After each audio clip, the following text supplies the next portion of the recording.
police officers, and you can read the news story at the description, and grabs a hold of this guard and wants to stuff him inside where there's other inmates.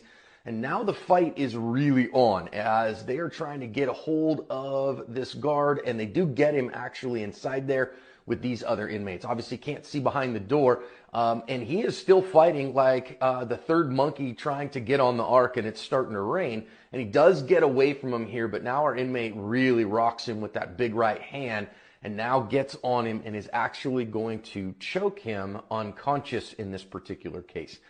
So we see these other inmates now have grabbed the keys of this detention officer and is now going to grab his stuff and start opening doors and inviting other people into the fray, while our officer here is completely helpless, just completely out. You can see him here trying to regain his consciousness a little bit, but trying to recover from loss of consciousness like that, pretty significant. Now another guard shows up and starts trying to help this guy, and okay, what are we going to do? Third one's going to show up here. Now, pretty interesting. Watch what goes down here as we get our first guard kind of back on his feet. This second or third officer shows up and just gets laid out. One punch and done.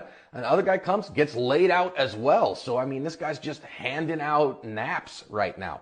And so we have one guard in the top right who is completely, back on his feet, but really a mess. Two that are completely out. This guy's swinging punches at the fourth guard here, and all of a sudden he is the heavyweight champ of this maximum security cell block. Now, thankfully, that fourth guard kind of stayed at bay a little bit. Now the inmates run the asylum for just a minute, speed it up for the sake of time, and pretty quick here. Now what you're going to see is at least one shows up with a taser, and that gets everybody back into their cells. So then that way at least we can start getting the guards who are out, the officers who are completely out here, to get some help.